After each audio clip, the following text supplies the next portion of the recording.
Subscribe कीजिए arc ज्ञान classes YouTube channel को और नोटिफिकेशन बेल को ऑल पर ऑन करें ताकि आपको हमारे वीडियो के नोटिफिकेशन सबसे पहले मिल सकें। नमो नमः छात्रों, आज हम पाठ 1 का जो महत्वपूर्ण पद्यांश है बोर्ड परीक्षा में बार बार आते हैं उनको देखेंगे। आप लोगों ने जैसा कि पहले बोला था मुझे कि मैडम गद्यांश पद्यांश के प्रश्नोत्तर हमें पढ़ना है, तो इसलिए मैं ये महत्वपूर्ण प्रश्नों को लेकर के आई हूँ। तो आप इनको ध्यानपूर्वक देखेंगे और कहीं भी इसको स्किप नहीं करेंगे, क्योंकि हर एक कदम हर एक बिंदु आपके लिए महत्वपूर्ण है।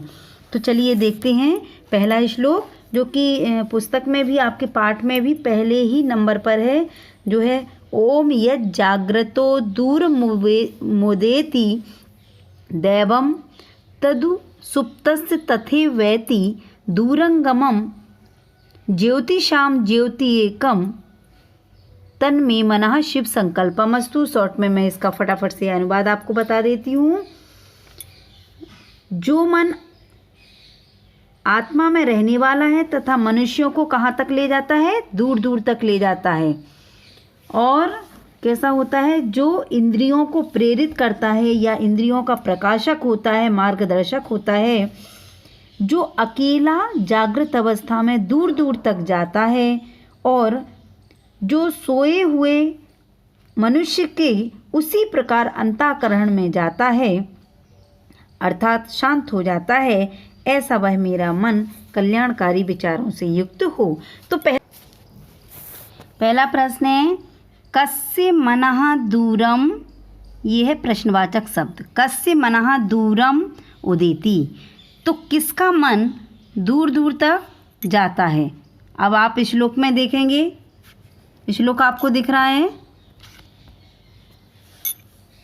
दूरम उदेति दिखा सभी बच्चों को। यह जो प्रश्न है, कस्य मनः दूरम उदेति, दूरम उदेति शब्द आपको दिख रहा है सभी को, तो किसका, ये आपको ढूंढना है जागृतः। विसर्गों का ओ हुआ है और प्रश्न में आपको कस्य हटाना है, मनः दूरम उदेति ज्यों का त्यों लिखना है ये वाला शब्द, लेकिन इसके कस्य की जगह आपको क्या लिखना है, जागृतः। और दूसरा प्रश्न है, जो प्रश्नवाचक शब्द है वो है कह, कह दूरंगमम अस्ति। तो हम उसमें देखेंगे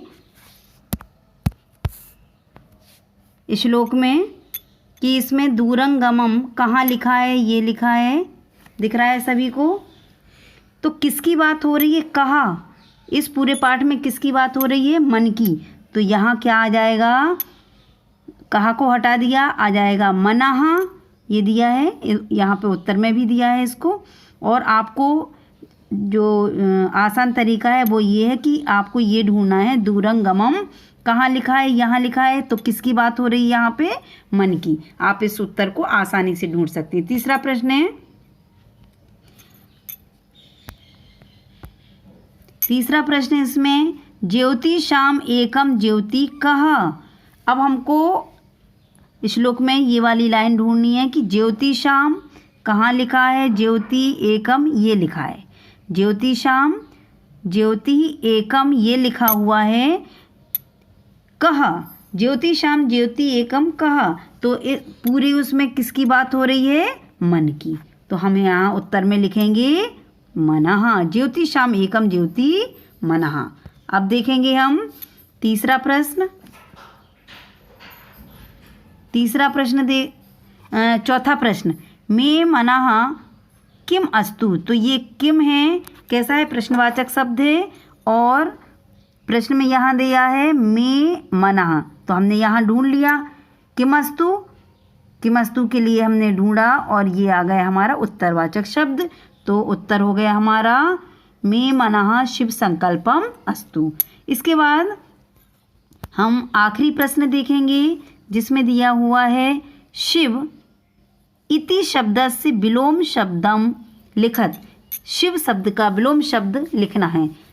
शिव का अर्थ होता है कल्याणकारी, तो आ जोड़ करके हम इसको कर सकते हैं, हो जाएगा अकल्याणकारी, यानी शिवः का विलोम शब्द हो जाएगा अशिवः। तो इस आसान तरीके से हम पूरे 5 में से 5 अंक प्राप्त कर सकती हैं।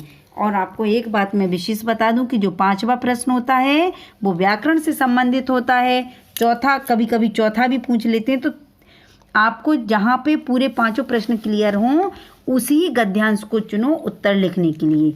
चलिए अब हम देखते हैं दूसरा महत्वपूर्ण श्लोक, जिसमें से प्रश्नोत्तरों को आपको बनाना है और बहुत आसान तरीके से। दूसरा प्रश्न श्लोक है, ओम केन कर्मण्यो अपसो मनीषी नो यज्ञे कृण्वन्ति विदितेषु धीरा यत् अपूर्वम यक्षमन्तः प्रजानाम तन्मे मनः शिव संकल्पम अस्तु। तो शॉर्ट में मैं इस श्लोक का अनुवाद भी बता देती हूँ कि जिस मन के द्वारा सदा कर्मवान, मेधावी, बुद्धिमान लोग अग्निहोत्र आदि यज्ञों में और ज्ञान उपासनाओं में कार्यों को अर्थात कर्मों को करते हैं, जो मन कैसा है, सर्वप्रथम उत्पन्न प्राणी मात्र के कहाँ है, हृदय में पूज्य है, वह मेरा मन कल्याणकारी विचारों से युक्त हो। तो पहला इसका हम देखेंगे प्रश्न है केन, प्रश्नवाचक शब्द लगा है उसको देखेंगे। अब केन के बाद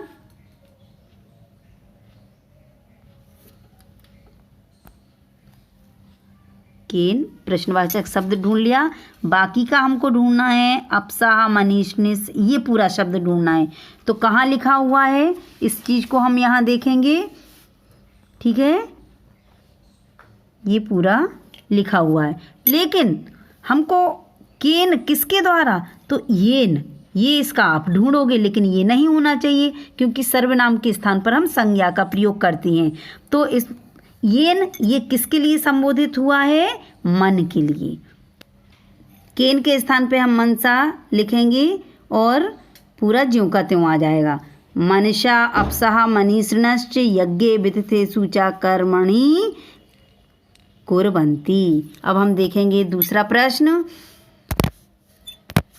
अपूर्वम अक्षमन्तः कः, अपूर्वम यक्षमन्तः मनः, क्योंकि पूरे पाठ में मन की ही बात हो रही है। इसके बाद तीसरा प्रश्न है, कस्य मनः शिव संकल्पम अस्तु। तो कस्य मनः शिव संकल्पम अस्तु, मे मनः, तन नहीं लगाएंगे, तत् माने वह, उसको नहीं लगाएंगे तो क्या करेंगे, केवल मे लगाएंगे। तो ये आ गया इसका उत्तर, मे मनः शिव संकल्पम अस्तु। इसके बाद है धीरः, ये जो शब्द है इसका हमको क्या बताना है, ध्यान से देखेंगे, विलोम शब्द क्या बताना है, विलोम पद बताना है। तो धीर, बहुत सारे ऐसे विलोम शब्द होते हैं जो आ लग करके बन जाते हैं। तो धीरा का, धीरा माने होता है धैर्यवान और अधीरा माने होता है अधैर्यवान, ठीक है, जिसको धैर्य ना हो। इसके बाद है अगला प्रश्न, अस्तु, इस शब्द में धातु बताना है, लकार बताना है, पुरुष बताना है, वचन, 4 चीज़ें बतानी हैं। तो अस धातु में हम देखेंगे, ये व्याकरण का प्रश्न है और व्याकरण के प्रश्न में इसमें सबसे पहले क्या पूछा है, धातु। तो धातु हो गई अस। दूसरा पूछा है कि इसमें लकार कौन सा है, तो ये हो गया लोट लकार। और पुरुष है प्रथम पुरुष या अन्य पुरुष, और वचन है एक वचनम। इस प्रकार से यदि आप समझ करके गद्यांश के वो पद्यांश के प्रश्नों को उत्तर को दोगे तो आपके 5 में से 5 अंक कोई भी लेकर के नहीं जा सकता है। आप ध्यान रखेंगे कि आखिरी के जो 2 प्रश्न होते हैं, वैसे अधिकांश एक ही प्रश्न व्याकरण का आता है, लेकिन किसी किसी प्रश्न में किसी किसी श्लोक में 2 भी आते हैं प्रश्न। तो उनको आप ध्यान रखना कि यदि आपके आखिरी वाला प्रश्न जिसका क्लियर हो उसको आप सेलेक्ट करके लिख सकते हैं। तो इसी के साथ आज का यह सत्र आज का यह जो महत्वपूर्ण प्रश्न का क्रम है वो समाप्त होता है। अगली वीडियो में हम आपकी ही डिमांड पर मिलेंगे और आप मुझे कमेंट बॉक्स में लिख करके भेजें कि आप क्या चाहती हैं, उसी प्रश्न का हम विश्लेषण करेंगे। धन्यवाद।